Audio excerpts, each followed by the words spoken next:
I count 14 days since the first emergency alert hit my phone, and the towers started lying to everyone at the same time. I do not have a calendar.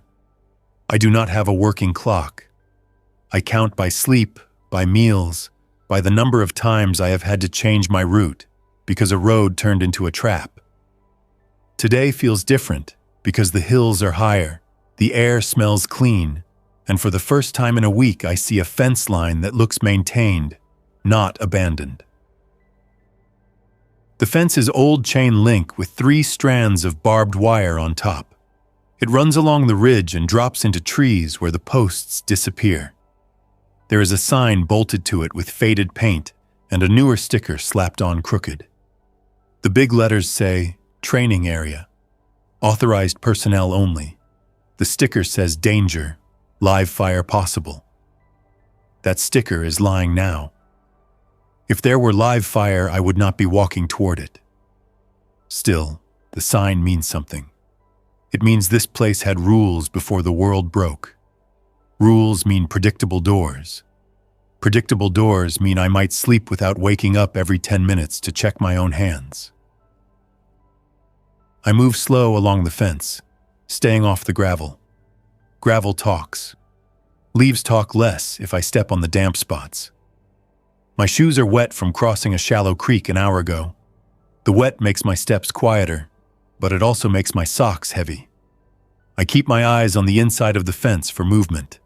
No movement, no smoke, no voices, no generator hum. That is good and bad at the same time. The first gate I find is chained shut with a thick padlock. Somebody looped the chain tight and then added another chain over it in the shape of an ugly X. It looks deliberate, not rushed. There is a little sign next to the latch that says, "Report to range control." Under it, someone wrote with marker, "Closed, do not enter." The marker is not fresh, but it is not years old either. 2 weeks is not enough time for marker to fade, but rain can do work fast. I do not cut the chain.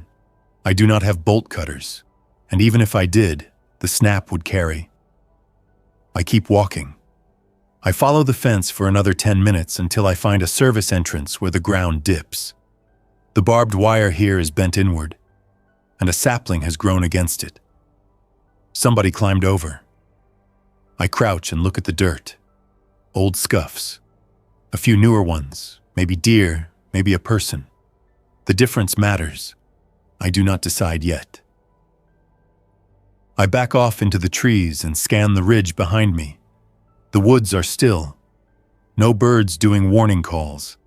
That silence is not normal anymore. I have learned to trust the woods when it panics.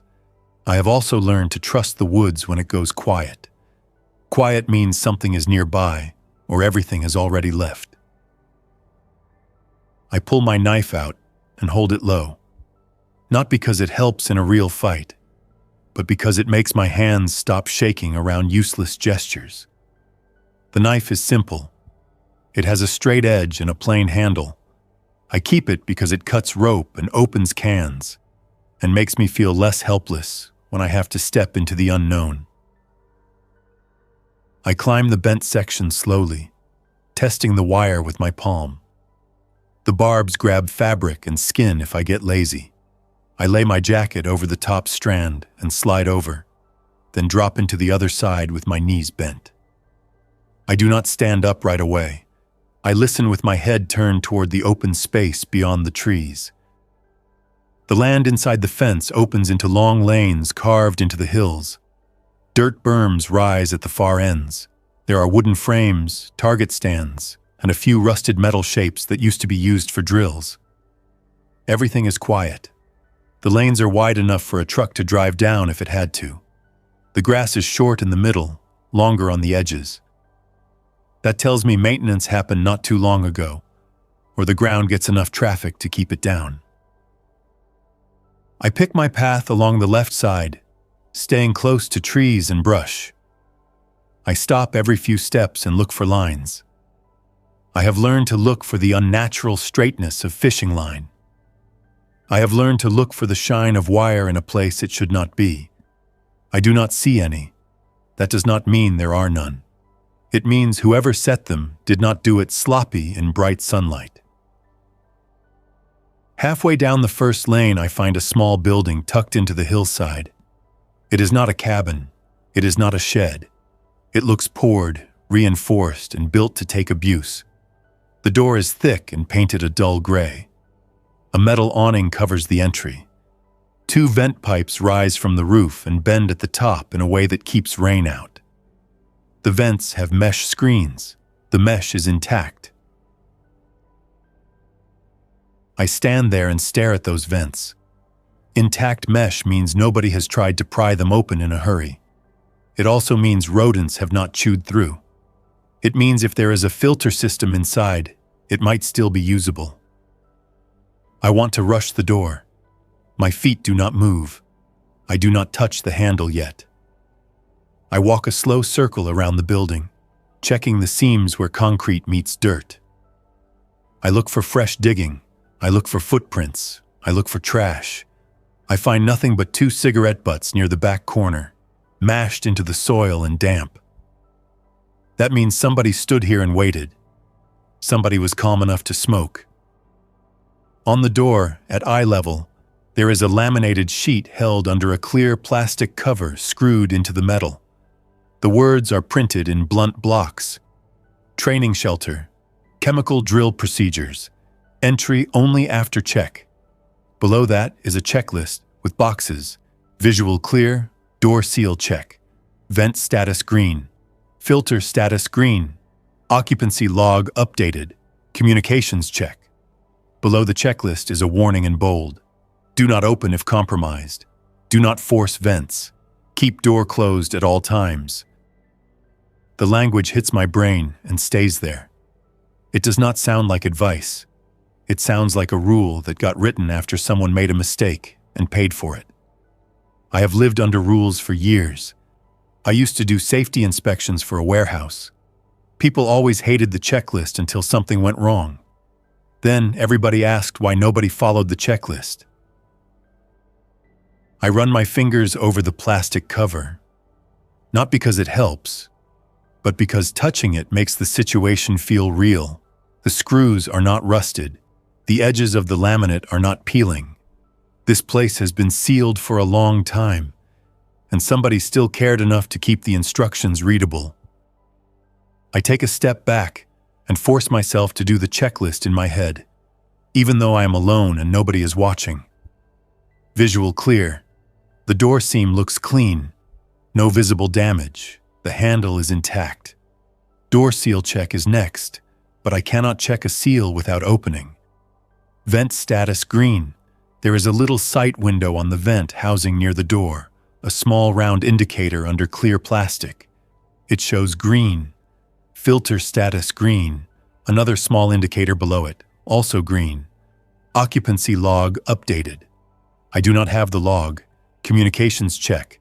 I do not have a radio that reaches anybody. Still, I can do a check with myself. I can speak. I can hear. I can count. I pull my pack off and set it on the ground to the side, out of the direct line of the doorway. I do not want to stand in front of the door if it swings open and something rushes out. I do not want my pack in the way if I have to move fast. I adjust my grip on the knife and reach for the handle with my other hand. The handle is cold. I turn it slowly. The latch gives with a soft mechanical click, smooth, oiled at some point in its life. The door opens inward. I pull it a few inches and stop. Air moves. It is not a gust. It is a controlled shift, pressure equalizing through the vents. I keep the opening narrow and listen. Nothing moves inside. No scrape, no cough, no feet. I widen the gap and angle my head, using the narrow opening as a slice. The entry area is small. Concrete walls, a rubber mat, a bench bolted to the wall, hooks for gear, a second door inside, another thick one, with a big wheel handle in the center. There is a bright red line painted on the floor in front of it. Past that line is a sign that says Step 1, Close outer door, Step 2, wait for air cycle. Step 3, check partner. Step 4, open inner door. I step into the entry and pull the outer door shut behind me. The latch clicks. The sound is final. It is also comforting. The outside is now a separate space. I look at the red line and do not cross it. I stare at the sign again, then at the ceiling. There is a small vent with a grill and a fan housing. A faint hum starts up after a few seconds. It is quiet but real. That means something still has power. I stand still and wait for whatever cycle this place was built to run. The hum continues. Air moves across my face in a way that tells me it is being pulled, not pushed. Dust does not swirl. The air smells neutral, not stale. That smell alone makes my shoulders drop without me deciding to relax. After about a minute, a green light above the inner door turns on. It is small, steady. Another sign next to it says, "Green means clear to enter. Red means stop. Do not argue with the light." I almost laugh at that last line. The laugh does not come out. My mouth opens and closes, and I just breathe through my nose and swallow. I reach for the wheel handle and turn it. It takes effort. The seal is tight. The wheel moves with a heavy, deliberate feel. The inner door pulls open, and I step into the main shelter. The room inside is larger than I expected. It is not huge, but it is enough to live in if I keep it organized. There are 2 metal bunks bolted to the wall, a folding table, a cabinet with a clear plastic front showing spare filters in sealed packaging, a small sink with a hand pump and a water line that runs into the wall, a chemical toilet in a corner with a lid down, a rack with training masks and suits that I do not touch, a whiteboard with faded writing and a grid for dates and names. A clipboard hangs on a hook with an occupancy log. The last entry is a name and a date that looks recent enough to matter. I do not focus on the exact letters. The fact is enough. Somebody used this. There is a radio on the table, a simple one with a hand mic and a coil cord. I press the power button. Nothing. I check the cord. The plug is not seated. I push it in, then try again. The radio lights up with a low glow and a soft crackle. Static, no voices. Still, the static means the unit is alive. I close the inner door behind me and turn the wheel until it locks. The sound of the seal settling is deep and solid. I stand there in the center of the room and do not move for a few seconds. My eyes keep jumping to the corners, scanning for the kind of movement that would mean I made a mistake. Nothing moves. The room is clean enough. No blood, no signs of struggle, no smell of decay. This is not a trap. It is a shelter. I take my pack off and set it on the floor. Then I sit on the lower bunk without taking my shoes off. I keep my knife in my hand. My fingers are stiff around it. I make myself unclench. I set the knife on the table. I open my pack and pull out my water bottle. I drink 3 small swallows, then I cap it. I do not drink until I am full. Full is a mistake. Full means I cannot plan. The whiteboard has a list on it. It is written in thick marker in a blocky hand. Rules keep you alive. Under it, do not open the outer door for anyone. Do not break seal for comfort. Eat small, eat often. Track filter hours, track water, track waste. Quiet outside after dark. Do not trust a knock. I stare at those words until my eyes water. Somebody wrote this after the outbreak started. Somebody was in here and decided rules were the only thing worth trusting. That person might be dead now, but the idea is still here, written in marker, waiting for the next person desperate enough to listen. That person is me. I stand up and start working because standing still makes my brain create problems that are not real yet. I check the cabinet. 3 spare filters, a sealed box of nitrile gloves, duct tape, a roll of plastic sheeting, a small toolkit. a flashlight with spare batteries, a hand crank lantern, a pack of training rations that expired years ago. I do not eat those. Old rations are a gamble. I put them back. I inspect the vent system. There is a small panel with a gauge and a sticker that explains green and yellow and red. The needle sits in green. There is a place to write hours next to filter changes. The last entry says 200 hours. I do the math in my head. The system probably ran on a timer. It might have been turned off and on. I do not know. I write a new starting point on a piece of tape and stick it next to the gauge. Day 1 here, filter hours unknown. Start count now. I find a small storage room behind a sliding panel. Inside are 2 cots, extra blankets, and a stack of traffic cones. Cones in a shelter make no sense until I see the other items. A small box of snap lights, a bundle of orange rope, and a handful of metal stakes. This place is meant for drills. Drills are the practice version of panic. Drills still use real objects. I carry the cones out and set them by the door. My brain is already mapping the outside. The range lanes are long funnels. Funnels can be useful if I control the entry. The fence line is a boundary.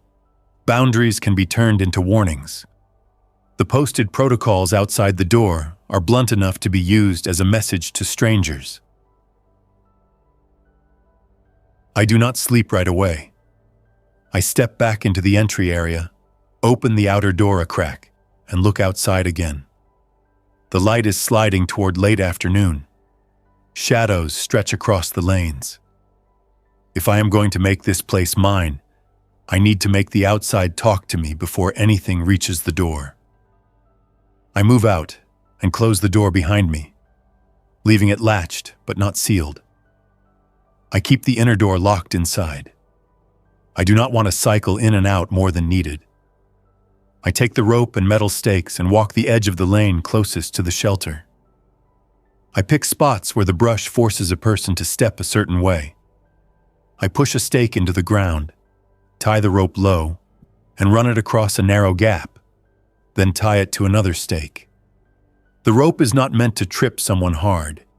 It is meant to catch a boot, slow a step, make a person curse under his breath. That noise is an alarm. I add snap lights to the rope at knee height in 2 places. If someone hits the line at night, the snap lights will pop and glow. Glow means movement. Glow means direction. It also means whoever triggered it is now visible. I put the snap lights inside loose tape wraps so they do not rattle in the wind. I test one with a careful squeeze.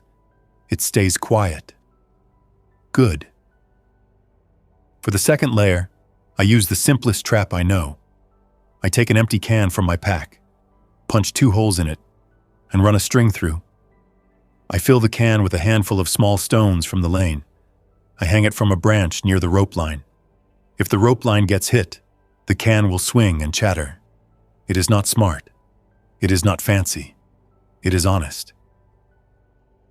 I do this again and again, moving outward in a rough semicircle around the shelter. I do not try to secure the whole range. I secure my slice of it. Control is a lie if I pretend I can hold everything. A small perimeter that works is better than a large one that fails. The sun is low when I finally step back to the shelter door. I go through the entry procedures even though no one is watching. I close the outer door. I wait for the cycle.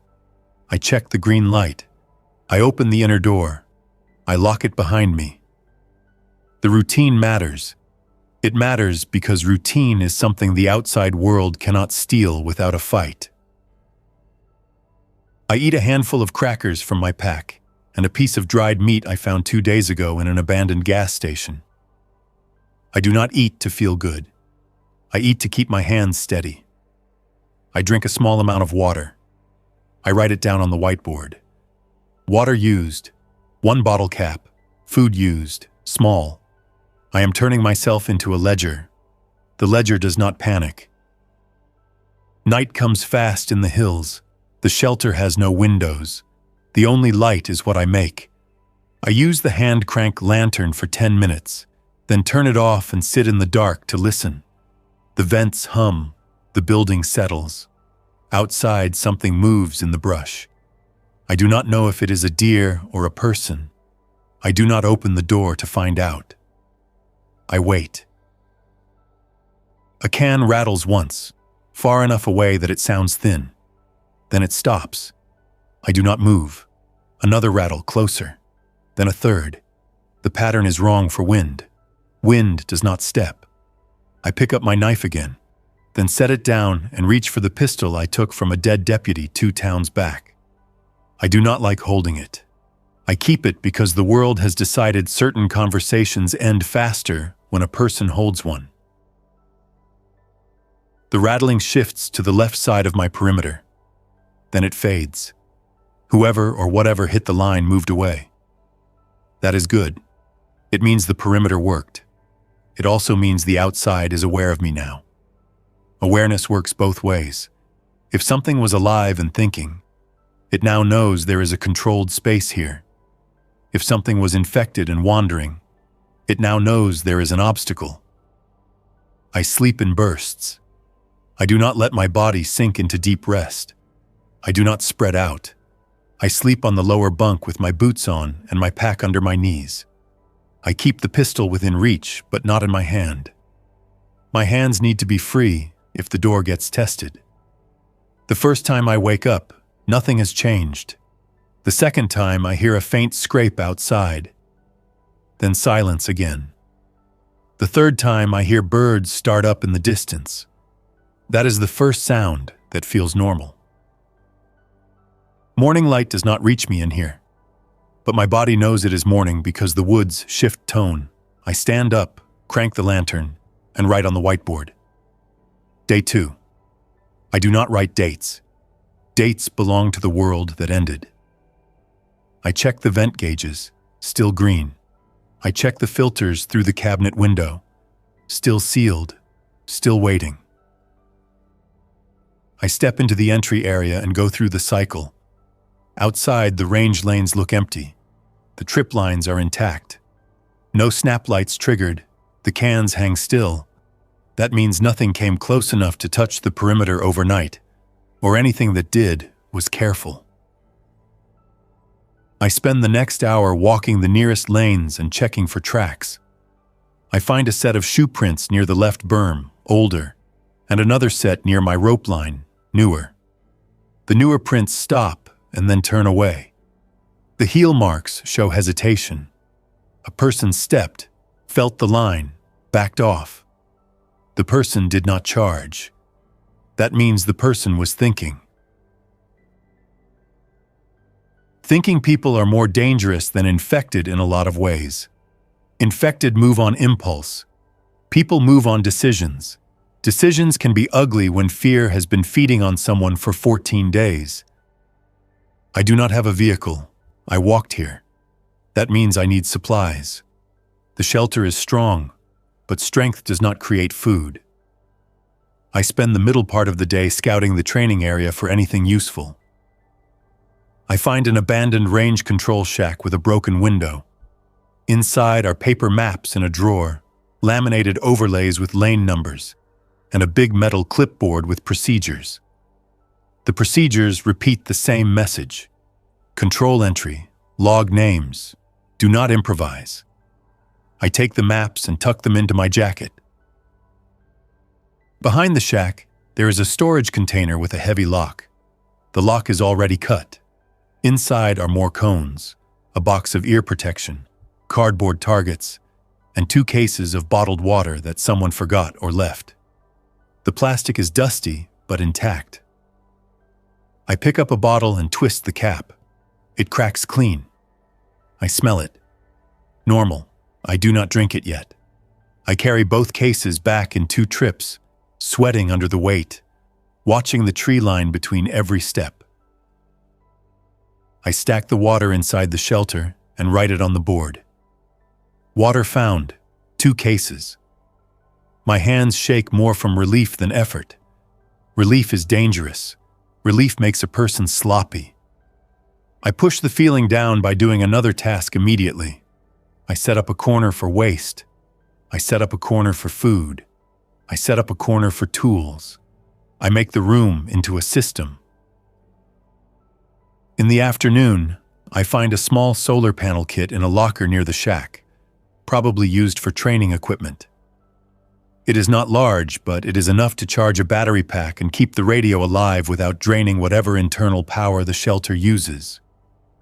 I run the panel outside and position it low behind brush so it does not shine. I route the cable through the entry area, sealing the gap with tape and foam from the kit. When the sun drops, I sit at the table and turn the radio knob slowly, sweeping through static. I hear voices for a second, broken and distant, then gone. I catch a fragment of a warning, then a hiss, then nothing. I do not chase it. Chasing makes noise. I set the volume low and let the static exist. Static means the world is not fully dead. Static also means someone else might hear me if I ever transmit. That night, my perimeter gets tested again. This time the can rattles hard, not a gentle brush. Then another can answers it. The sound moves in a line, progressing toward the shelter from the left lane. Whoever is out there is walking forward without stopping. I turn off the lantern and stand in the center of the shelter. I do not crouch. I do not hide. I listen and keep my hands busy. I tighten my grip on the pistol, then loosen it, then tighten again. The rattling continues, then stops for a few seconds, then continues closer. The person outside breathes loud enough that I hear it through the door seam when the wind shifts. A knock hits the outer door. One knock, then another, then a third, harder. A voice follows, muffled but clear enough. A man says he knows someone is inside. The man says he needs help. The man says he is not sick. I do not answer. The whiteboard rule is clear. Do not trust a knock. I stand still and watch the inner door wheel handle, because if the outer door gets forced and the entry area fills, my only safety is the seal between me and that space. The man knocks again, and the tone changes. He says I am not a soldier. He says this is government property. He says I cannot squat here while people die out there. He says he can hear the vent hum, and he knows I have air and power. He says he will wait until morning if he has to. His voice is steady. That steadiness is not kindness. It is control. I walk to the radio and turn it on, not to call anyone, but to create a second sound inside the shelter that keeps my brain from locking onto the knocking. The man outside shifts his weight. I hear the scrape of a boot on concrete. Then the man walks away, slow, making no attempt to hide his steps. He wants me to know he is leaving and that he can come back. I stay awake most of the night. At one point I hear the man again, farther down the lane, talking to someone else. Another voice answers, higher, a woman. Then silence. No more knocks, no more rattles. Just the vent hum and the low static. In the morning, I find footprints near the shelter door, close enough that the person stood right at the seam and listened. I find a small plastic bottle of water left on the ground, upright, cap still sealed. A message without words, a trade offer, or a test. I do not touch it with my bare hands. I use a stick to roll it away from the door and leave it where it is. If someone wants to offer a gift, that person can leave it at my perimeter, not at my threshold. I spend the day expanding the perimeter with more rope lines and noise traps, but I do it smarter now. I stop thinking in circles and start thinking in lanes. The range was built to direct movement down predictable paths. I mark the paths on the map with a pen. Then I pick one entry lane and make it the only lane that leads cleanly toward the shelter. Every other lane gets obstacles, not walls. Obstacles that slow and announce. I drag old target stands into the grass and tip them so their frames snag ankles. I hang more cans. I lay branches in patterns that look natural but shift underfoot. I place cones at certain points, not to guide a car, but to create visible boundaries that a cautious person will respect. A person who ignores visible boundaries is either desperate or dangerous. Both types need to be treated the same until proven otherwise. Around midday, I hear voices again, this time closer and more than two. I see movement at the far end of the main lane through the trees. I climb the berm near the shelter and peer downrange. A group is coming in slow, 4 people, 2 adults, 1 teenage girl, 1 boy who looks younger. They carry packs. The adults have long sticks that might be used as weapons. They stop at the first rope line. The man in front raises his hands, palms out, and calls out that he wants to talk. I do not answer from the shelter door. I do not open anything. I step out far enough to be seen, but I stay behind cover near a pile of dirt and a stack of old tires. I keep distance. Distance is safety. The man says his name. He says his family has been walking for days. He says the roads are full of infected. He says he saw the fence and the signs and hoped there might be supplies. The woman beside him keeps her eyes on the shelter and the vents. The teenage girl stares at my rope lines and cans with a look that mixes anger and curiosity. The boy stands close to the woman and keeps his hands on her jacket. I tell him to stop where he is. I tell him there is a process. I do not soften my voice. Soft voices invite bargaining. Bargaining kills rules. I point to the nearest cone and tell him to stand behind it. I tell the woman to stand behind the next cone. I tell the teenage girl to stand behind the third cone. I tell the boy to stay with the woman. I space them out. If someone coughs or rushes, spacing buys time. The man's jaw tightens. He says I am acting crazy. He says I cannot order people around. He says he is not infected. And he is not a criminal. He says I am playing soldier. The teenage girl mutters something under her breath and shifts her pack strap higher. The woman keeps her face steady, but her hands keep moving, adjusting, touching, checking. She is scared and trying to look calm.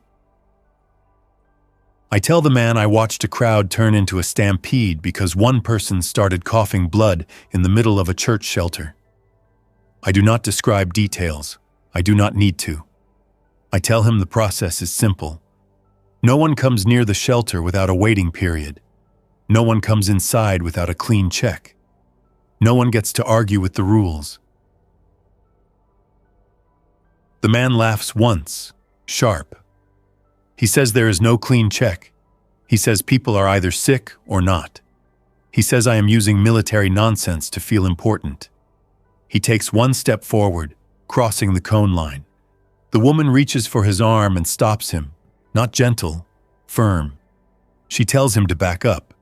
She tells him the place looks safe and she will not let him ruin the chance. I point to the laminated protocol sheet mounted near the shelter door.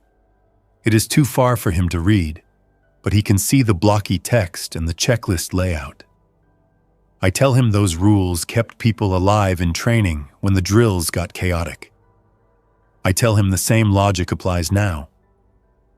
Control entry, keep space, no exceptions. I tell him if he wants water, he can have some. He will get it without stepping closer. I walk to a stash spot I made behind a berm and pull out 2 bottles of water from the cases I found. I set them on the ground at the edge of the lane, then step back. I tell him to send the teenage girl forward to pick them up and return. Not because she is the problem, because choosing who moves is part of control. The teenage girl glares at the man, then walks forward, careful around the rope lines. She watches my hands the whole way. She picks up the water and backs away. When she returns, she hands 1 bottle to the woman and keeps one. The boy looks at the bottle with open hunger, and the woman twists the cap and makes him drink first. I tell them the next part. They can stay within a marked area downrange, near a concrete pad by the old range control shack, where I can watch them without bringing them near the shelter. I tell them if anyone shows symptoms, they leave. I tell them if anyone tries to approach the shelter at night, they leave. I tell them the waiting period is 1 full day. The man scoffs. The woman nods. The teenage girl says nothing, but her eyes flick toward the boy and then back to me. She understands the stakes, even if she hates the method. They move to the concrete pad. I follow at a distance, keeping them in sight but staying off the direct path. I show them the boundaries. 2 cones mark the edges. Rope lines mark the back. I tell them that area is theirs for now. They can use the shack for shade. They can use the water spigot outside the shack if it still runs. I have not tested it yet. I tell them not to wander the lanes. I tell them the lanes are set up with alarms. If an alarm triggers, I will assume movement is hostile until proven otherwise. The man tries one more time to push. He says a day is too long. He says his son is exhausted. He says he can help secure the place. He says I need more people. I tell him I do not need more people. I need fewer problems. I tell him he will live a day outside, or he will walk away now. I do not say it with drama.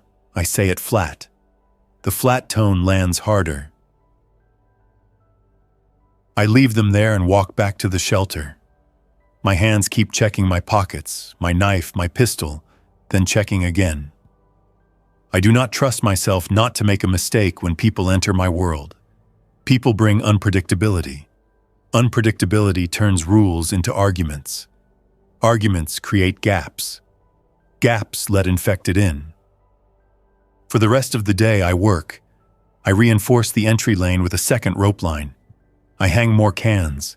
I take a piece of plywood from the shack and paint words on it with leftover marker ink mixed with water. Stop here. Wait. No entry without permission. I mount it on a post near the first cone. It is ugly and uneven. It is clear. Late afternoon, a distant sound carries across the hills. Not a voice, not a gunshot, a rhythmic clatter that repeats, something moving through brush with an uneven gait. I climb the berm and scan the tree line near the refugees' pad. The teenage girl is standing, staring into the woods with her stick raised. The woman has the boy behind her, hands on his shoulders, pulling him back toward the shack. The man is stepping forward, stubborn, trying to see. I do not shout. Shouting spreads panic. I move downrange along the edge, staying behind cover, closing distance without charging. The clatter becomes footsteps. Then I see it. An infected figure moves between trees, head angled, arms loose, feet dragging in short bursts. The clothes hang wrong, damp and torn, but not rotten. 2 weeks does not rot a body that fast. The skin looks dull, the mouth hangs open, the eyes do not track like a person's eyes. It steps into my first alarm line. A can rattles. The infected turns its head toward the sound and shuffles forward. The teenage girl freezes, then takes a step back, then another. The boy starts to whimper, and the woman clamps a hand over his mouth. Not cruel, urgent. The man lifts his stick, but his grip is wrong. He is holding it near the middle. He is ready to swing without understanding what that means in a tight space. I raise my pistol and aim, but I do not fire right away. One shot can pull more in. I need to know if it is alone. I scan behind it. Another shape moves in the trees, then another. 3, all wandering toward the lane. The alarms are doing their job. They are pulling the infected toward predictable points. That is what I built. Now I have to manage the result. I signal the woman with a flat palm gesture to get inside the shack. I point, then gesture down. Low, quiet. She nods once and pulls the boy inside, pushing him behind the broken window frame and out of sight. The teenage girl follows, moving backward while keeping her stick up. The man hesitates, then backs up too, jaw clenched, pride fighting survival. He disappears inside last. I move to a spot I marked earlier, behind a berm with a clean view of the lane. The infected step forward into the open. The first one hits the second rope line. The rope catches its legs and it stumbles. It does not fall fully. It jerks and tries to step again, snagged. The other two shuffle behind it, crowding, pushing without intention. I take 2 careful shots, spaced apart. I aim high and steady. The first infected drops hard, then twitches, then goes still. The second one turns toward the sound and steps into the rope line, then stumbles. The third keeps moving, not understanding. I take another shot. The second drops. The third steps over the fallen body and catches a foot in the line. I wait a second, scanning the tree line again. No new movement. I take the third shot. The third drops. The echo fades into the hills. After a few seconds, a bird calls once, then stops. I stand still with the pistol raised, listening for more. Nothing. No answering moans, no footsteps charging. The infected were close, but not a wave. That matters. I do not approach the bodies right away. Approaching means risk. Risk means mistakes. I watch them for a full minute from behind cover. No movement. I keep watching. Still. Only then do I move forward, staying off the direct line, keeping my eyes on the trees. When I reach the rope line, I use a long stick to lift the rope and step over. I do not touch anything with bare hands. If the infection spreads through fluids, I do not want my hands carrying it back to my face without me noticing. I drag the rope free of the bodies and retie it. The rope line is part of my system. The system does not get abandoned because it worked. I do not handle the bodies beyond what is needed. I pull them with the stick until they sit in a shallow dip near the berm where they are less visible. I do not bury them. I do not have tools for that. I mark the spot on my map with a warning. When I am done, I walk to the shack and stand outside at a distance. I tell them the lane is clear. I tell them they stay inside for another hour. Sound carries and infected can be pulled by noise. The man pushes the door open and steps out anyway. He looks at the bodies downrange and then back at me. His face is pale and tight. He does not thank me. He does not apologize. He just stares at the rope lines and the cones and the cans, seeing the logic he wanted to mock. The teenage girl comes out next, eyes wide, scanning the lane, then the woods. She looks at the rope line and then at me. Her voice is quiet when she speaks. She asks how long I have been doing this. I tell her I started yesterday. The answer makes her blink. The woman steps out last with the boy tucked behind her. She nods at me once, small. That nod feels heavier than a thank you. That night I keep them outside the shelter. I do not bend. The man tries one more time. He says the shots will bring others. He says it is safer inside the concrete shelter. He says the boy cannot sleep in a broken shack. I tell him I am not risking my air system for his comfort. I tell him the shack is inside the fence. It is sheltered enough for one night. I tell him I will leave 2 blankets at the boundary line. He can take them. He cannot cross the line. He calls me cruel. He calls me selfish. He calls me a coward. The words slide off because I have heard worse in quieter places. In the warehouse, people used to call me names when I failed them for safety violations. Then a forklift would tip and someone would get hurt. And the same people would ask why no one stopped it. The pattern is old. The stakes are new. I leave 2 blankets and a small bag of crackers at the edge of the cone line. Then I back away. The woman comes forward to collect them. She does it carefully, respecting the boundary. The teenage girl follows and keeps her eyes on me while she carries the crackers back. The man stays near the shack door, arms crossed, trying to look tough.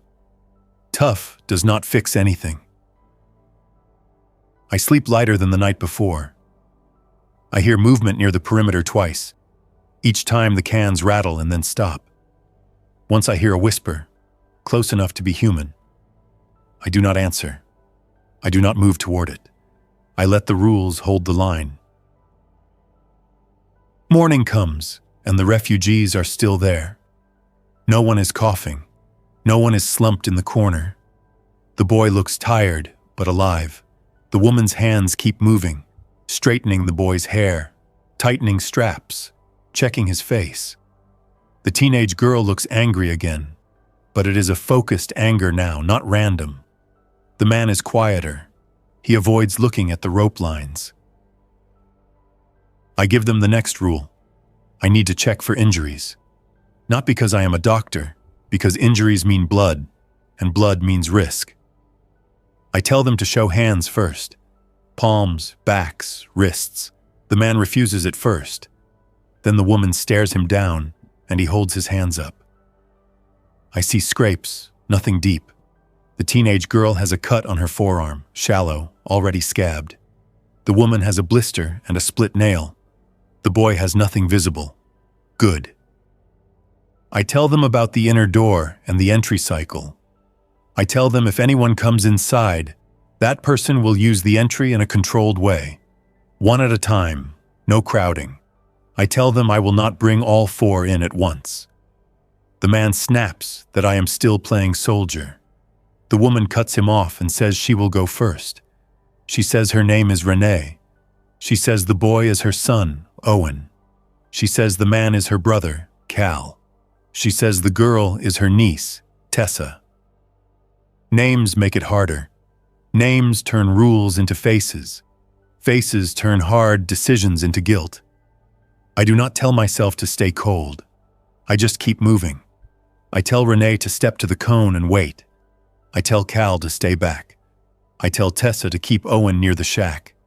I tell Renee I will bring her water and let her use the sink inside the entry area only, not the inner shelter. That is the compromise I can live with. Renee steps forward alone. I lead her to the outer door. I keep distance and gesture, never reaching for her. I point to the protocol sheet and tell her to read it. She reads it silently, lips moving. She looks at the line that says, "Do not argue with the light." Her face tightens, but she nods. She understands systems. She steps into the entry when I open the outer door. I close it behind her. I do not let her open the inner door. I keep it locked. I tell her the inner door stays closed. She does not argue. She washes her hands at the small sink, pumping water until it runs cold, then drying with a paper towel she finds in a dispenser. She does not touch anything else. She stands back from the inner door and waits. I slide a small bottle of water under the bench and back away.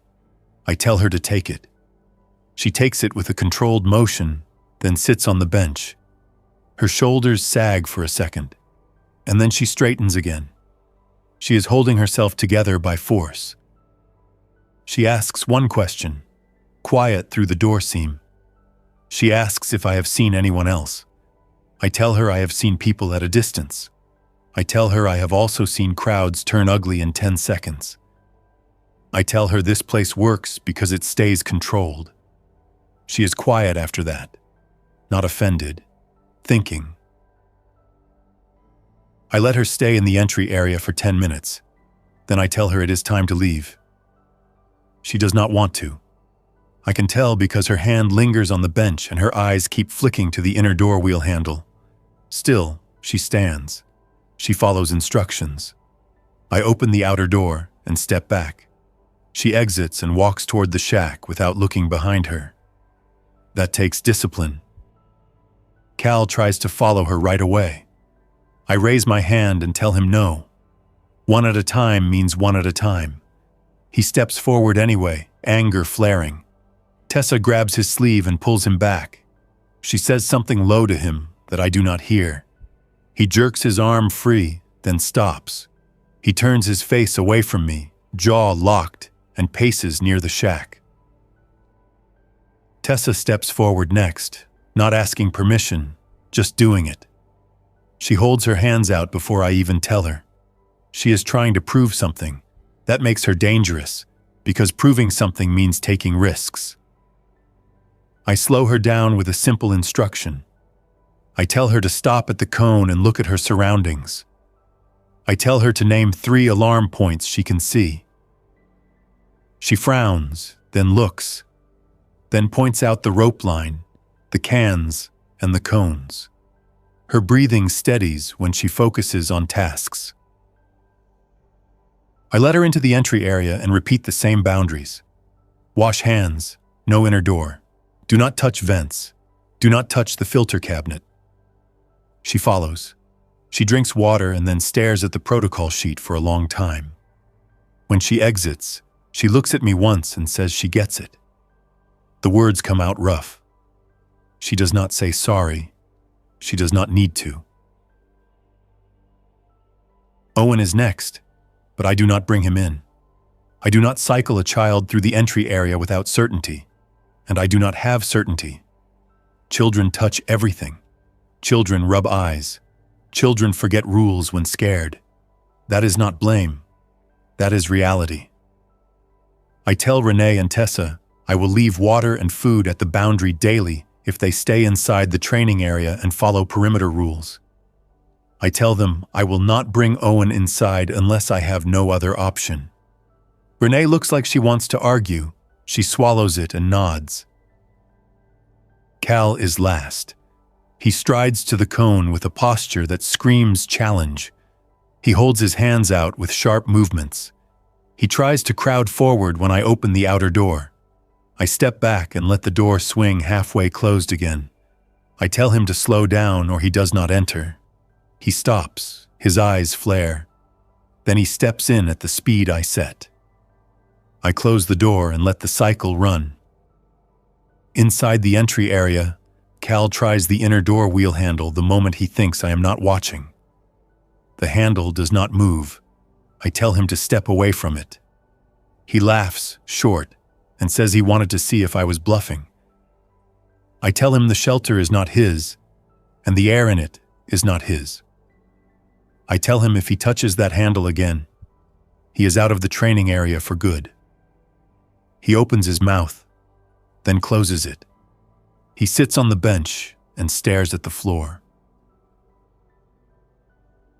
When Cal exits, he spits on the dirt outside the cone line and mutters that this is insane. Renee does not respond. She takes Owen's hand and guides him back inside the shack. Tessa follows, watching the woods. Cal paces, unable to settle. I walk back to my shelter and lock my inner door again. For the next 2 days, the pattern repeats. I leave food and water at the boundary line. I do not bring anyone into the inner shelter. I keep the perimeter maintained. I keep the radio on low. I do supply runs inside the fenced training area, checking buildings, checking storage bins, collecting anything useful. The refugees stay near the shack and do not wander without telling me. Renee sets up a small camp behind the shack, using cones to mark where Owen can move without stepping into alarm lines. That small act tells me she respects the system even if she hates it. On the 4th day after I find them, trouble arrives in the form of people who do not ask. Late afternoon, a pickup truck rolls down the access road outside the fence, engine sputtering. I hear it before I see it. The sound pulls my attention the way a siren used to. I climb a berm and watch through brush. The truck stops at the chained main gate. 2 men and a woman climb out. The woman carries a rifle. One of the men carries bolt cutters. The other carries a crowbar. Cal sees them too. He jogs up the lane toward my shelter, waving his arms, trying to get my attention. He stays behind my cone line but shouts anyway. The shouting makes Owen start crying. Renee pulls the boy inside the shack and slams the door.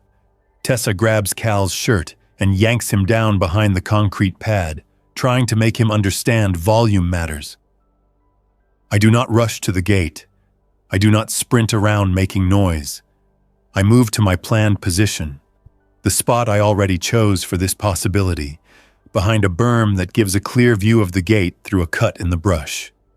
I keep low. I watch. The men at the gate do not look exhausted. Their clothes are not torn. Their movements are confident. That confidence comes from experience, not comfort. The man with bolt cutters crouches at the chain. The woman with the rifle scans the tree line, aiming at shadows, finger near the trigger. The man with the crowbar checks the fence posts and then looks toward the range lanes, as if he expects people to appear. I wait until the bolt cutters bite into the chain. Metal snaps. The sound rings. The woman flinches, then steadies. The man with the crowbar smiles. That smile makes my stomach drop without any dramatic sensation. It makes my hands tighten around the pistol until the grip creaks. I have two choices. Let them enter and hope my perimeter keeps them away from the shelter, which it might until they decide to search more aggressively, or make contact early on my terms, with distance and boundaries, before they set their own. I choose the third option. I let them open the gate, step inside, and take 5 slow steps down the access road. Then I trigger the noise trap I built for this exact lane. I pull a cord tied to a hanging metal frame of cans and scrap. The frame crashes down on old gravel, loud enough to feel in the air. The sound is sharp and sudden. It does not sound accidental. It sounds intentional. It freezes them. The woman swings her rifle toward the sound. The men crouch. The man with the crowbar raises it. All 3 stare into the brush, trying to spot movement. That pause is my opening. I speak from behind cover, loud enough to carry, controlled, not angry. I tell them to stop. I tell them this is a controlled training area with alarms. I tell them they are already inside a perimeter. I tell them if they keep moving forward, the next alarms will be closer and louder. I do not say I will shoot them. I do not need to say it. The system itself is a threat if it is believable. The woman shouts back, demanding to know who I am. She asks if I am military. I tell her no. I tell her I am the one keeping this place quiet. The man with the bolt cutters laughs and says I cannot own a fence. He says the government owns it. He says he is taking whatever he needs. The man with the crowbar says there are probably supplies and weapons here, and he is not leaving empty-handed. I tell them there are refugees inside the fence, and I will not let strangers walk through without a process. The woman asks what process. I tell her the same one I use for everyone. Stop at the marked cone line down the lane, hands visible, no sudden moves. Wait for instruction. If she wants food or water, I can provide it at a boundary. If she wants to search buildings, she can leave. The man with bolt cutters calls me a fake. He says I am hiding behind rules to play powerful. He takes a step forward anyway, testing. The woman with the rifle glances at him, then at the lanes, then back into the brush. She is calculating risk. She is not stupid. The next alarm triggers when he steps into it. A rope line pulls a row of cans and a metal plate down a post. The racket slams across the hills. The bolt cutter man jerks back, startled, then laughs again, louder this time, trying to pretend he is not rattled. The woman's rifle swings again, searching for me. The crowbar man crouches lower and starts scanning the ground for lines. I do not fire. I do not speak for a few seconds. I let the sound do the talking. The sound makes the training area feel alive with eyes, even if the only eyes are mine. The woman calls out again, voice tighter now. She says the noise will bring infected. She says I am going to get everyone killed. I tell her that is exactly why the process exists. I tell her this place stays alive by staying quiet. I tell her if she breaks that, she will not be the one paying the whole cost. Renee and Owen will pay too. That name drops into the air and changes it. It makes it personal. The woman pauses. The bolt cutter man does not pause. He starts walking forward again, stepping carefully, trying to find the lines. The crowbar man follows, eyes on the ground, moving with intent now. The woman stays back, rifle up, watching for me. This is no longer a conversation. It is a breach. I shift position behind the berm, moving along a trench I dug shallow to avoid being seen. I move in a crouch, steady, not fast. I line up a shot on the bolt cutter man's leg, not to do damage in a graphic way, but to stop forward movement. Even that feels heavy. I do not want to shoot anyone. Want does not matter. Before I fire, another sound rises behind them from the access road. A wet shuffle and a scrape. The earlier gate noise brought infected in from the woods outside the fence. 2 infected figures stumbled toward the open gate, drawn by the alarm racket. The woman with the rifle sees them first. Her posture shifts. Her rifle swings away from the brush and toward the gate. She fires 2 quick shots. One infected drops. The other keeps coming. The bolt cutter man turns, startled. The crowbar man curses and starts backing toward the gate. The woman fires again, slower now, aiming with more care. The second infected drops. Silence hits hard after the shots. The bolt cutter man looks around, wide-eyed, seeing the consequence. The crowbar man looks at the bodies and then at the open gate, calculating exit. I use that moment to speak again. Firm. I tell them to leave now. I tell them the gate is open and the infected are already coming.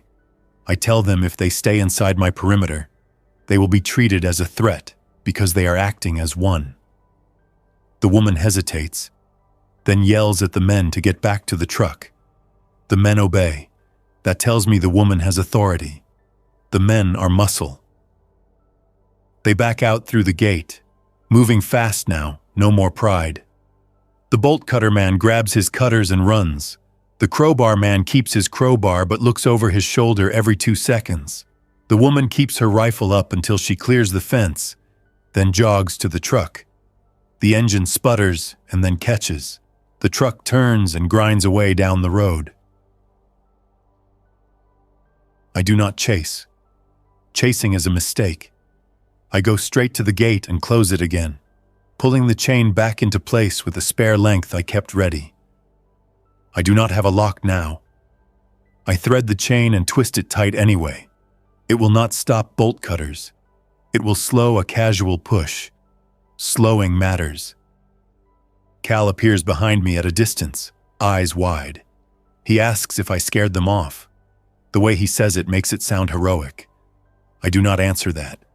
I tell him to get back to the shack and keep everyone quiet. I tell him to check the perimeter alarms near the refugee pad for triggers. He nods and runs, finally taking instruction without mocking it. That night, the infected come in small numbers, drawn by the earlier gunfire and alarms. Not a flood, but enough to matter. One wanders into my left lane and triggers a can. I stay inside the shelter and listen. I do not need to shoot every infected. I need to keep them from testing the door. The rope lines and obstacles steer them away. 2 get tangled and stumble off into brush. 1 keeps moving toward the shack area. I cannot allow that. I slip out through the shelter procedures, moving quick but controlled. I keep low and move along the berm.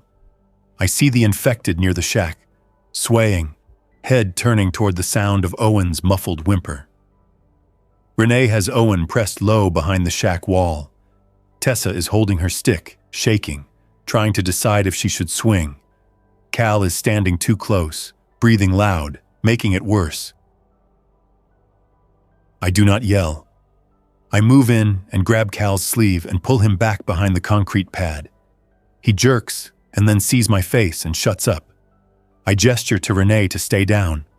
I gesture to Tessa to step back.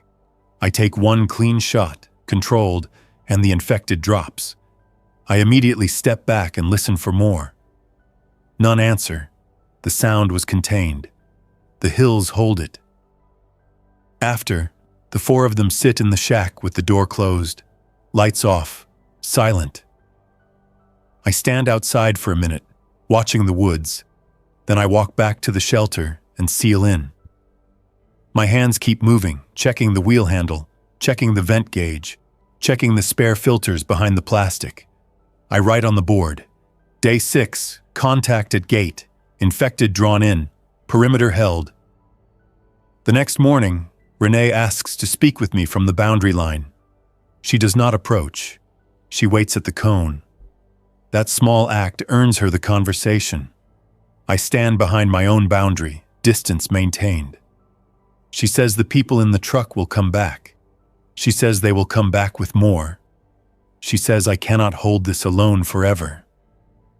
Her voice is calm, but her hands keep worrying the edge of her sleeve. I tell her I am not trying to hold forever. I am trying to survive today without opening my door to chaos. Renee asks what I plan to do with her family.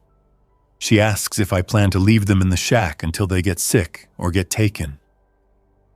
Tessa stares at me, daring me to say something cruel. Cal looks away, pretending he does not care, but his foot taps. I tell Renee the truth. I do not trust crowds. I do not trust open doors. I do not trust the idea that kindness fixes biology. I tell her I can bring one person into the inner shelter if the process is followed, and if that person contributes to perimeter maintenance. I tell her if more people show up, this place fails unless rules are enforced by more than one person. I tell her I will not become a camp. I will become a controlled shelter with a small crew, or I will die alone behind a sealed door. Renee asks who I would bring in. She points at Owen without pointing. Her eyes do it. I tell her not the boy, not yet. Her face tightens, but she does not shout. She asks why. I tell her the boy cannot follow rules under stress. I tell her the boy will touch vents and forget boundaries and cry at the wrong time. I tell her that is not his fault. It is just reality. I tell her bringing him in first is a risk I cannot take. Tessa snaps that I am treating Owen as a problem. I do not argue with her emotion. I give her a task instead. I tell her if she wants Owen inside someday, she needs to prove the crew can hold rules even when tired and scared. I tell her that starts with perimeter work. I tell her to help me reset rope lines and maintain alarms. I tell her to keep Cal from doing anything loud and stupid. I tell her to keep Renee from bending rules out of fear. If she can do that for 3 days without a breach, we revisit. Tessa's face goes flat. She hates it because it is not a negotiation. It is a standard. Still, she nods once. That nod is the first sign she might be useful. That afternoon, I take Tessa on the perimeter route. I keep distance. I do not hand her my tools. I show her where the lines are and why. I explain the logic without lectures. I point out funnels. I point out blind corners. I show her how to hang cans so wind does not set them off. She learns fast. She has the kind of brain that locks onto systems when she stops fighting them.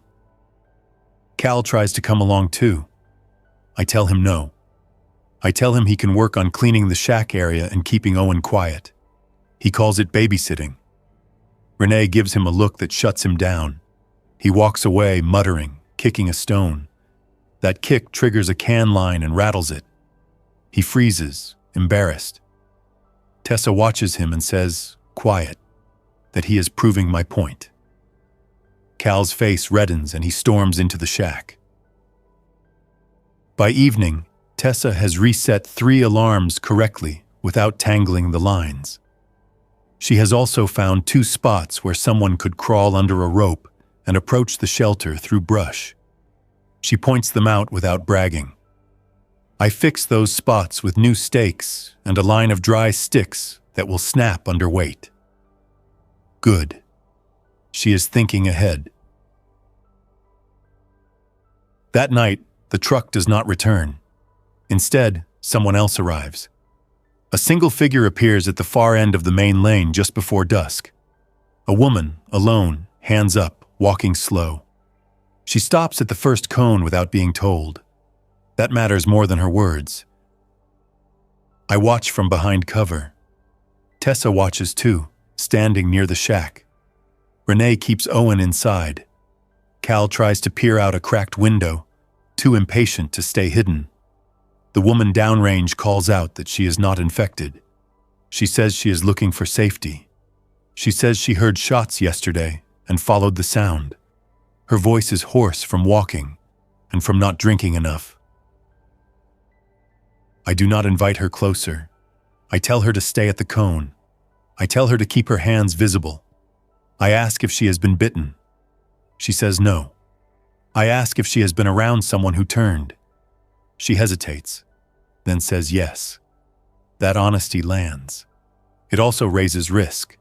I tell her to step back behind the second cone, more distance. She obeys. She says her name is Donna. She says she was part of a group that tried to shelter in a school gym. She says one person got scratched, then got feverish, then started acting wrong. She says the group tried to restrain him. Then the crowd panicked. Then people started pushing. Then someone fell. She does not describe gore. She does not need to. Her voice shakes on certain words and then hardens again, forcing control. I tell her there is a process. She says she sees that. She points at the cones and rope lines and says she will follow whatever I say. The way she says it is not submissive. It is practical. Practical people live longer. I put Dana in the same boundary area near the shack, but farther from Renee's family. I mark off another cone zone for her. I leave water and food at the boundary.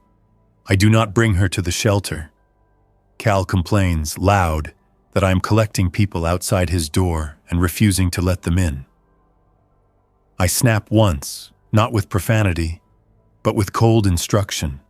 I tell him to shut up and get inside. The sharpness in my voice makes him stop. Later, Renee approaches the boundary line again, eyes tired. She says Donna looks sick. She says Donna is pale. She says this is what she warned about. I do not dismiss her. I watch Dana through binoculars from the berm. Dana is not weaving. Donna is not stumbling. Dana is moving slow because she is exhausted. She sits with her back to the shack wall, head down, conserving energy. That is not sickness. That is depletion. Still, I do not take chances. I move Donna's cone zone farther downrange. I give her a bucket for waste and tell her to keep it covered. I give her a blanket. I tell her if she coughs or vomits or bleeds, she calls out and stays where she is. No shame, just containment. She nods, eyes wet, but not begging. The next day, the truck returns. It comes at midday, slow this time, with 2 more vehicles behind it. 3 vehicles total. 6 people that I can see, maybe more inside. They stop outside the fence and spread out, scanning. The woman with the rifle is back. She looks angry now. The bolt cutter man is back too. He points at the gate chain and laughs. He wants to show the others how easy it is. I do not wait for them to cut it. I move to the radio and transmit on the simplest channel I can find, not broadcasting a speech, just a short message repeated 3 times. This is a controlled training area. Do not enter. Perimeter alarms active. Infected present. Leave now. The radio crackles, and my voice sounds strange through the hand mic, flat and metallic. I stop after 3 repeats. I do not keep talking. Talking invites argument. Outside, the group hears the transmission because they all turn their heads toward the fence line. The woman with the rifle points into the trees, trying to locate the source. The bolt cutter man looks nervous now because he realizes the voice is calm. Calm voices do not belong to easy victims. They cut the chain anyway. The gate swings. 2 men step inside. 1 woman follows. The others stay near the vehicles, covering angles. They move slower now, searching for lines. The woman with the rifle stays outside, aiming into the fence opening, ready to shoot whoever appears. I move along my trench route to the spot that gives me a view of the entry lane. Tessa is already crouched near the shack, eyes wide, hands clenched around her stick. Cal is pacing. Renee has Owen behind her, keeping him low. Dana stays downrange in her cone zone, watching, silent, hands raised in a way that shows she understands danger. The 3 intruders step into the first alarm line. Cans crash. The sound is loud enough to make Owen flinch. Renee clamps her hand over his mouth again. Tessa looks at me from a distance, waiting for direction. I gesture with a flat palm toward the shack, telling her to stay down. She obeys. The intruders keep moving. One of them holds a long stick and uses it to prod the ground, searching for rope. He finds a line and lifts it, stepping over. That means he has some experience. The second man follows, then the third. They are not rushing, they are hunting. I speak again from cover, louder than before. I tell them to stop. I tell them the area is occupied and defended. I tell them the alarms will bring infected, and I will not rescue them if they create a flood. I tell them to back out now. The man with the stick shouts back that I am bluffing. He says if I was serious, I would already be shooting. He says he wants supplies and he will take them. He takes another step. He triggers the dry stick line I placed yesterday. It snaps sharp. The sound is small compared to cans, but it is close. It also reveals his exact location. He freezes. The second man curses. The third man raises his weapon and swings it toward the brush, trying to guess where I am. At the same time, a new sound comes from behind the intruders outside the fence. Infected. The earlier vehicles and voices have pulled them in from the woods. 2, maybe 3, shuffling toward the open gate. The woman with the rifle outside spins and fires, trying to drop them before they enter. She hits one, another keeps moving. The infected do not care about her authority. Now the intruders are trapped between my alarms and the infected at the gate. Panic hits them in posture, not screams. The man with the stick starts backing up too fast. He catches his foot on a rope line and stumbles. The second man grabs him, yanking him upright. The third man turns and runs toward the gate, abandoning the others. This is where systems matter. People who break formation create openings. Openings get people bitten. I cannot let the intruders crash into Renee's shack area while infected chase behind. I move. I pop up from behind cover long enough to be seen, and I point, hard, down the lane away from the shack area. I shout one command, out, back, now. My voice cuts through because it is simple. The man with the stick sees me. For a split second, his face shows surprise that I exist, and that I am not trembling. He backs away in the direction I pointed, because he wants distance from the infected and from me. The second man follows him. The third is already sprinting for the gate. The woman outside keeps firing, trying to clear infected at the fence opening. The infected keep coming anyway, pulled by sound and movement. The bolt cutter man, still near the vehicles, shouts at someone to get ready to drive. Engines start. Doors slam. The intruders retreat through the gate in a messy rush. One man trips over the gate threshold and falls. The woman with the rifle grabs his collar and hauls him up. The bolt cutter man swings his tool at an infected that gets too close. Not effective. just frantic. They pile back into the vehicles. Tires spin. The convoy backs up and then peels away down the road, leaving the gate open behind them. I do not celebrate.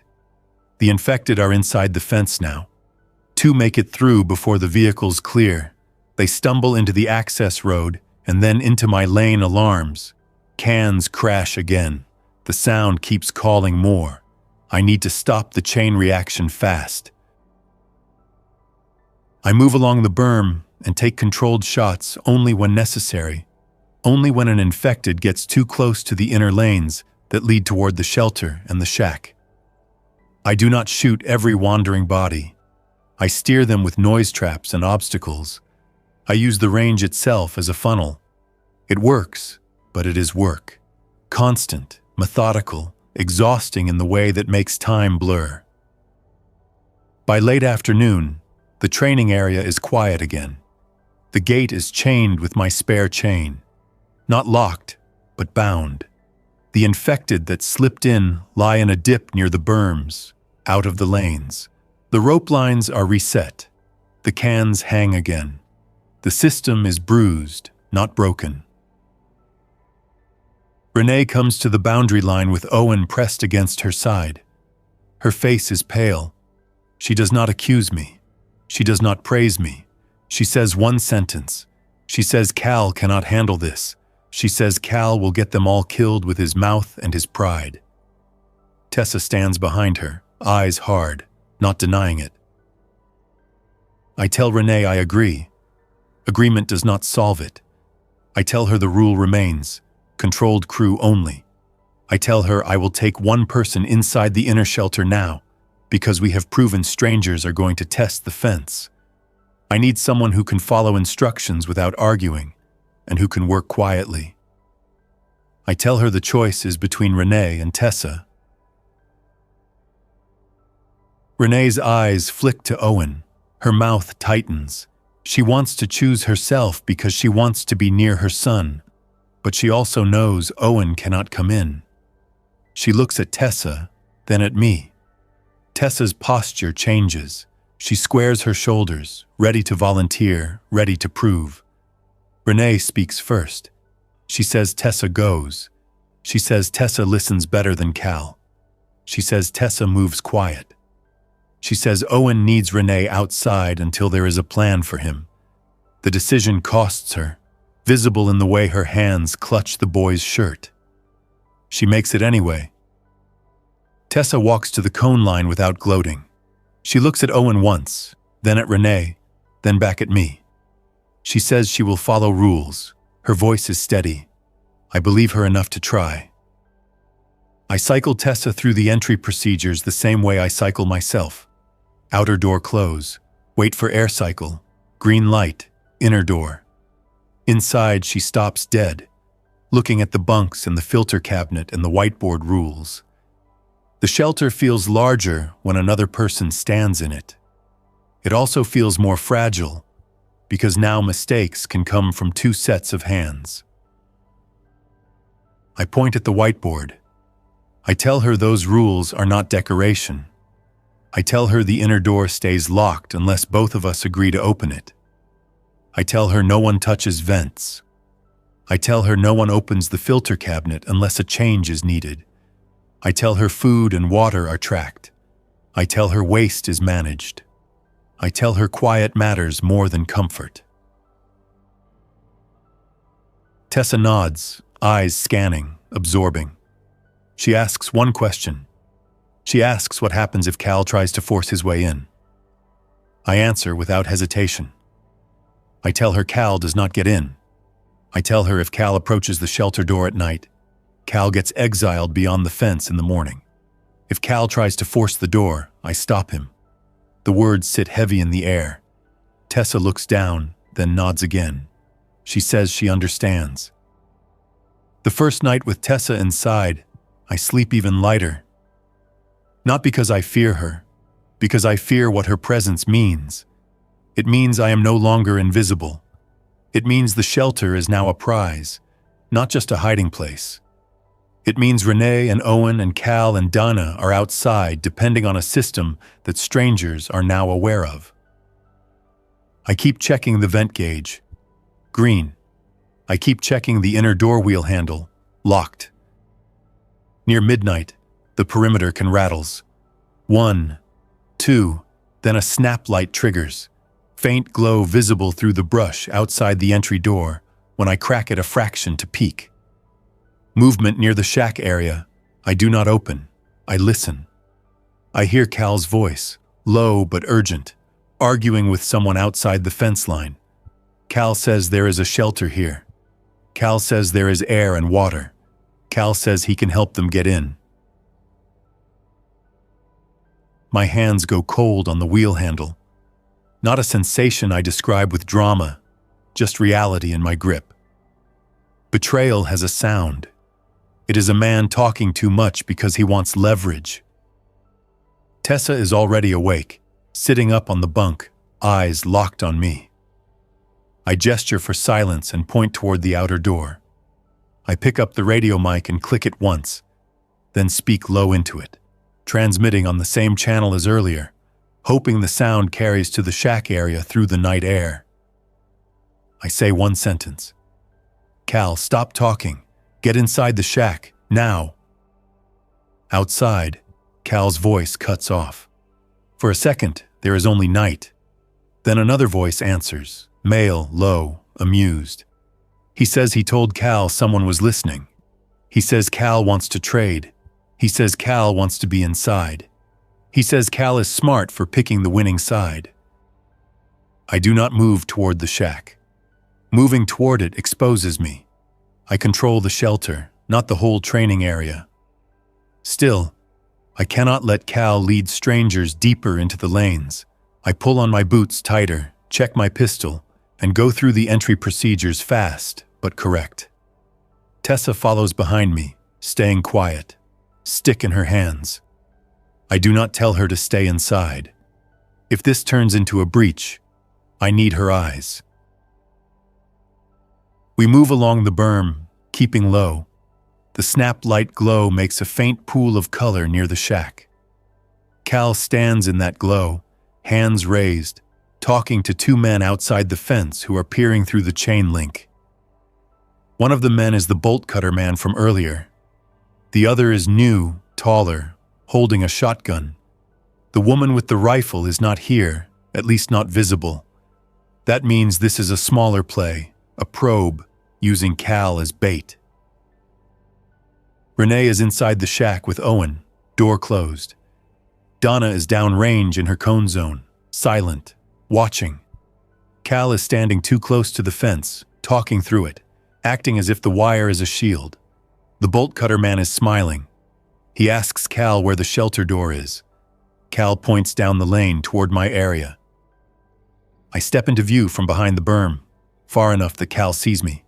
I do not rush him. I do not scream. I say his name once. Cal. My voice is flat. It carries. Cal turns, eyes wide, caught. His mouth opens, then closes. He tries to smile, tries to explain. He says he was negotiating. He says he was keeping them out. He says he was doing what I would do. I tell him to step away from the fence and walk to the cone line. I tell him to do it now. Cal hesitates, then takes one step, then stops. The bolt cutter man laughs and says Cal does not have to listen. He tells Cal to open the gate for them. He says they will take the shelter and Cal can have a bunk. Tessa shifts beside me, stick raised, shaking with anger. I raise a hand to keep her still. I keep my eyes on Cal. I tell Cal the same thing again. Step away. Cone line. Now. Cal looks over his shoulder at the men outside the fence, then back at me. His eyes are wet. Not from sadness. From stress. From wanting someone to save him from his own choice. He takes one step toward me. The bolt cutter man shouts at him to stop. Cal stops. He looks trapped. The taller man with the shotgun raises the barrel slightly, aiming not at me, but at Cal's back. He is using Cal as a lever, If Cal refuses, Cal pays. This is the moment rules are for. Rules exist for moments that tempt you to improvise. Improvisation is how infected get inside crowds. Improvisation is how shelters become graves. I do not negotiate with the men outside the fence. I do not plead. I tell Cal one last instruction, slow and clear. Walk to the cone line. Do not look back. If he walks, I will cover him. If he stays, he is choosing the outside. Cal flinches. He takes a step, then another. He starts walking toward the cone line, away from the fence. The shotgun man moves the barrel, tracking him. The bolt cutter man curses and yanks at the fence, trying to get a hand through to grab Cal's jacket. The wire stops him. Cal keeps walking. Halfway to the cone, he breaks and starts running. The shotgun man fires once. The blast echoes. Dirt jumps near Cal's feet. It is a warning shot, not a hit. Cal stumbles but keeps running. I raise my pistol and fire 2 shots toward the fence line, not trying to kill, trying to force heads down. The bolt cutter man ducks. The shotgun man steps back. The sound is loud enough that I know infected will hear it. I do not have time to regret. Cal reaches the cone line and drops to his knees, hands over his head, shaking. I grab his collar and yank him behind the berm, dragging him out of sight. Tessa follows, eyes blazing, breathing controlled but fast. I keep moving, because stopping now means getting pinned down. The men outside the fence shout. The bolt cutter man says this is not over.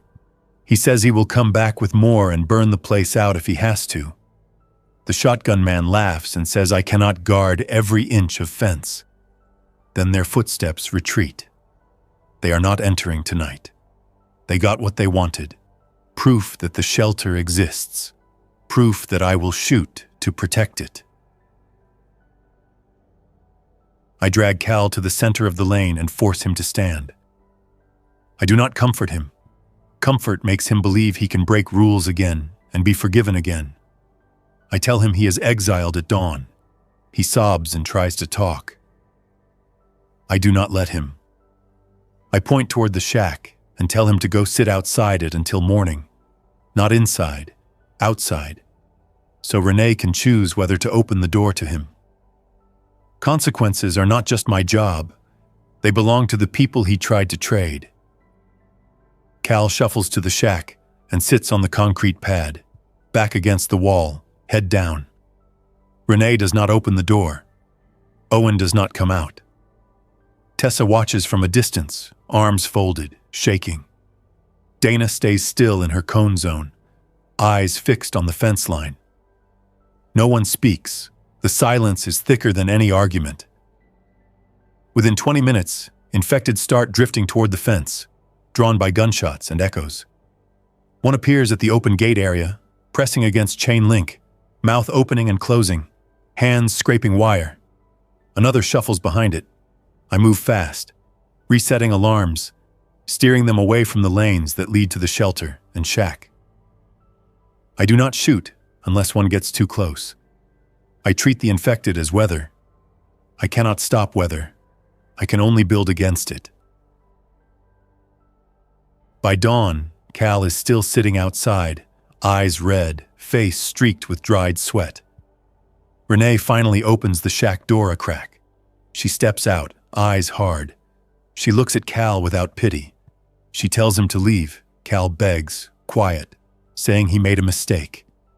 Renee says the mistake could have gotten Owen killed. She says Cal knew the rules. She says Cal tried to sell them anyway. She tells him to walk out through the fence gap and keep walking. Cal looks at me, desperate, waiting for me to overrule her. I do not. I point toward the gate and tell him to go. He stands slowly, pack on his back, hands shaking. He tries to say something to Tessa. Tessa turns her face away. That ends it. Cal walks toward the gate alone. I watch him until he reaches the fence opening and slips through. He does not look back. Either he cannot bear it, or he is trying to look strong. It does not matter. He is gone. The system has removed a breach point. Renee stands with Owen beside her, hand on his shoulder. She looks older than she did a week ago. Not in a dramatic way. In the way a person looks when she has made a choice she did not want to make and cannot take back. She asks me if this is what my rules always do. Push people out. I tell her the rules do not push people out. The rules hold the line. People decide where they stand. Donna approaches the cone line later that morning and says she wants to join perimeter work. She says she understands now that this is not cruelty for sport. She says it is structure. She says she can be useful. I do not bring her into the inner shelter, not yet. I give her tasks outside, alarm maintenance, water run planning, fence watch. I keep distance and boundaries. Trust is built in measured steps, not speeches. Days turn into a rhythm. I track water, I track food, I track filter use. Tessa learns the entry cycle and does not rush it. Renee keeps Owen quiet, teaches him small rules that he can actually follow, not adult rules. Owen learns that cones mean stop and that rope lines mean do not cross. He messes up sometimes, but Renee corrects him before it becomes noise. Donna proves she can work without drama. She keeps her cone zone clean. She does not sneak. The bolt cutter group does not vanish. Twice in the next week I see vehicles at a distance outside the fence. They do not enter, they circle, they test. Once they shout from the road that they will be back. I do not answer. I reinforce the fence line where I can with extra wire and debris, not to make it unbreakable, but to slow entry and force noise. One afternoon, the radio catches a clear transmission for the first time. A male voice, official tone, reading a message about evacuation points that no longer exist. The voice repeats the same instructions every 10 minutes. It is pre-recorded. Still, hearing it makes my hands pause over the whiteboard marker. The world is still performing the motions of order, even while everything collapses. That performance does not save anyone. My rules save us.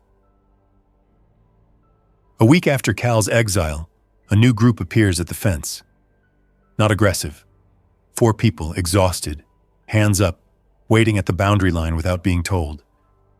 Renee sees them first and looks at me with fear in her eyes. Not the physical kind, the decision kind. More people means more pressure.